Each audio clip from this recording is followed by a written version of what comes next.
Hi, everyone. Happy Wednesday. So, this is going to be our last podcast of the year, last update for 2023. And so, we are very excited to start with some very interesting news update.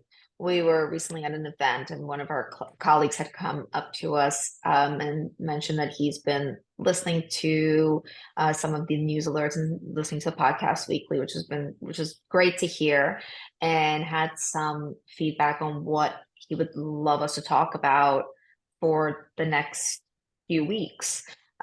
Something a bit more in his wheelhouse and in the type of industry that he's in, which is great. And that actually sparked um, a great point is that we're open to any questions that you guys may have that you'd like us to talk about. We always in the description have our email, so feel free to email any questions that you may have that we could talk about in the coming weeks, especially if this is going to be something that's in our wheelhouse. Otherwise, the end of year and preparing for end of year, not only have we seen it both in our company, but also with our clients. We've been seeing from my firm a lot of my clients who are really wrapping things up, finally getting prepared for 2024 and 2024 policies. So we've had a lot of last minute updates that they've decided to make because they're going to be increases in minimum wage and so on. And so I'm very thankful, but been a very busy end of the year, just getting all of that together. But I'm very, very thankful that my clients are preparing some of those packages now. Um, Also, we've had some calls before end of year from some of our clients who've had audits throughout the year, really just to prepare some of the documents and prepare their employment records so that they can really start the year off on January 1st, fully compliant, which feels great because I think after the year that we've had, it's great to see that our clients are looking around, seeing that there have been significantly more audits, and this is important. And they're arming themselves with a possible paperwork and defense in case they are subject to something like this. So it's been very busy, but it's been really, really great just knowing that our clients are getting ahead of it from our end. Jane, how's it been for you for the end of year and with your clients?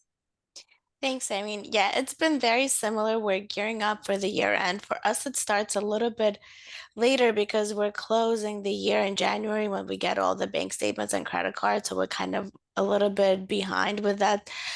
So we typically are starting to look at the potential 1099s and missing W-9s, which is a big push for us right now. But usually the first couple of weeks of January is when we have to close the year. And right now, we're finding out about some of the clients who forgot to tell us about their bank or credit card that they might have had even for a few years. So we're trying to kind of catch up on that. And some clients are telling us that they're closing the business, or some of us are saying, oh, by the way, the company has been closed. So it would be really good to let your accountants know. And with that, Irene, what about you? Have you had those situations where clients have kind of told you, oh, by the way, the business is closed?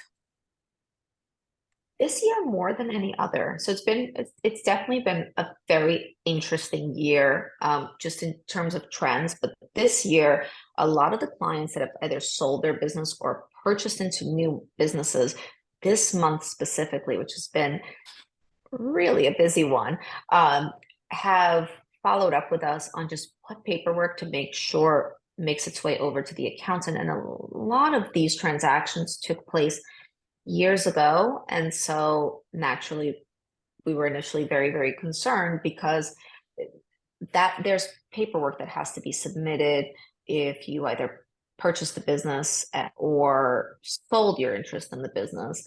So aside from just that legal paperwork, um, walking away from the closing of a possible sale just to make sure that also the accountant knows that this is either a new business that you're starting or something you're buying into, or also that you don't have that company. One of the updates that we had from last week was that one of our clients who sold his interest in the company to the other partner received a liability for taxes, and it seems that although the IRS in New York State was alerted, there wasn't a follow-up to that, and so he did not let his accountant know, and it seemed like payments were still being processed to him, even though not cashed.